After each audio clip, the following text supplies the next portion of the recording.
मिनश्शैतानिर्रजीम बिस्मिल्लाहिर्रहमानिर्रहीम अल्लाहुम्मा सल्लि अला मुहम्मद व आले मुहम्मद।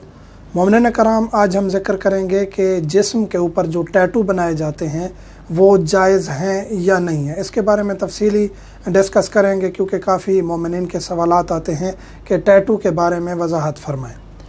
वो टैटू बनवाना जायज़ है जो जल्द के अंदर हो। टैटू की दो किस्में हैं। एक टैटू जो जल्द के अंदर कढ़ाई करके सुई के ज़रिए मशीन के ज़रिए बनाया जाता है, जो फिर किसी चीज़ से साफ़ नहीं होता, वो जल्द के अंदर बन जाता है। एक वो टैटू है, एक वो टैटू है जिसे स्टिकर वगैरह से या पेंटिंग करके बनाया जाता है। ये दो किस्में हैं। वो टैटू जो जल्द के अंदर बनाया जाता है वो बनवा सकते हैं, जायज़ है। और वो टैटू जो जल्द के ऊपर स्टिकर वगैरह से बनाया जाता है, अगर उसके ऊपर पानी डाला जाए और वो नीचे जल्द तक ना पहुँचे तो उसका बनवाना जायज़ नहीं है, क्योंकि उससे आपका वज़ू और गुस्ल नहीं होगा। जो स्टिकर वगैरह से जल्द के ऊपर लगाया जाता है उसमें यही है कि अगर उस के नीचे पानी जल्द तक पहुंच जाता है, यानी वो भी इस तरीके से लगाया गया कि वो जल्द का हिस्सा बन जाता है स्टिकर या पेंटिंग के बाद, तो जल्द तक पानी पहुंच सकता है और उससे वज़ू और गुस्ल हो सकता है। लेकिन अक्सर टैटू जो स्टिकर या पेंटिंग के ज़रिए बनाए जाते हैं उसके नीचे पानी जल्द तक पहुंचना मुश्किल होता है। तो अगर कोई टैटू बनवाने के ख्वाहिशमंद हैं भी तो वो ऐसा टैटू बनवाएं जो जल्द के अंदर हो। लेकिन टैटू बनवाना बज़ाते ख़ुद एक बहुत अच्छा अमल नहीं है कि जिसको पसंदीदा अमल कहा गया है। रिवायात में भी और अहादीस में भी ममानियत की गई है कि ये कोई अच्छा फ़ेल नहीं है। और उस दौर में भी वो लोग बनाते थे जो ज़ाहरी ज़ेब व ज़ीनत बना के लोगों को अपनी तरफ राग़िब करते थे, चाहे ख़वातीन थीं या मर्द थे।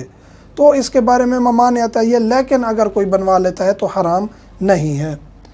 किसी भी चीज़ की तस्वीर या नाम लिखवा सकते हैं। बाज़ लोग कहते हैं कि नहीं जी, हम तो अहले बैत का नाम या मौला अली का नाम या ज़ुल्फ़कार तलवार बनवा रहे हैं, या काफ़ी टैटू की किस्में हैं, या कोई तस्वीर बनवा रहे हैं, तो कोई हर्ज नहीं है, बनवा सकते हैं। लेकिन अगर अहले बैत का नाम लिखवा रहे हैं तो उसकी अगर तौहीन शुमार हो, देखने वाला कहे कि ये जो आपने लिखा हुआ है नाम, अगर आप गुस्ल करते हैं, धोते हैं, या यहाँ कोई ऐसी गंदी चीज़ लग जाती है तो ये तौहीन है, तो बनवाना जायज़ नहीं है। अहले बैत का नाम लिखवाना जायज़ नहीं है।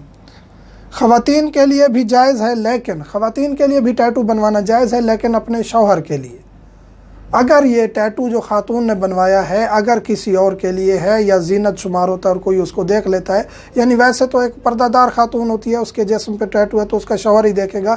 लेकिन अगर वो हाथों पर या चेहरे पर कोई ऐसा निशान बनवाती है जो नामहरम की नज़र उस पर पड़ सकती है, तो ऐसा करना जायज़ नहीं है। आपके वो ज़ाहरी आज़ा जो नामहरम को दिखते हैं, जैसे चेहरा या हाथ, इन पर टैटू बनवाना और वो ज़ीनत शुमार हो तो ऐसा करना जायज़ नहीं है। वैसे अगर आप टैटू बनवाती हैं जिस्म पर, तो अगर वो अपने शौहर के लिए, तो इसमें कोई हराम होने की बात नहीं है, हराम नहीं है। अहले बैत के नाम लिखवाना अगर तौहीन शुमार ना हो तो आप लिखवा सकते हैं, वो हम जिक्र कर चुके हैं। तो आखिर में फिर खुलासा जिक्र करेंगे कि टैटू कोई ख़ास अच्छी चीज़ नहीं है, यानी एक ऐसा काम है जो आप कर सकते हैं, लेकिन अगर ना करें तो बेहतर है। अगर आप कर रहे हैं तो हराम नहीं है, लेकिन अगर आप कर रहे हैं तो फिर ऐसा टैटू बनवाएं जिसकी वजह से जल्द तक पानी पहुंचे, जो जल्द तक पानी पहुंचने से माने ना हो। कहीं आप टैटू बनवा के फिर मज़ीद गुनाहों में ना चले जाएं, फिर वो टैटू बनवाना आपका जायज़ नहीं होगा और उसके बाद आपका वज़ू ना हो, गुस्ल ना हो, तो फिर आपकी इबादत भी रह जाएंगी, तो फिर आप गुनाह में चले जाएंगे। मोमिनीन से मुल्तमस हूँ, मुझे, मेरे बच्चों को और वालिदैन को दुआओं में याद रखा करें। अल्हम्दुलिल्लाहि रब्बिल आलमीन।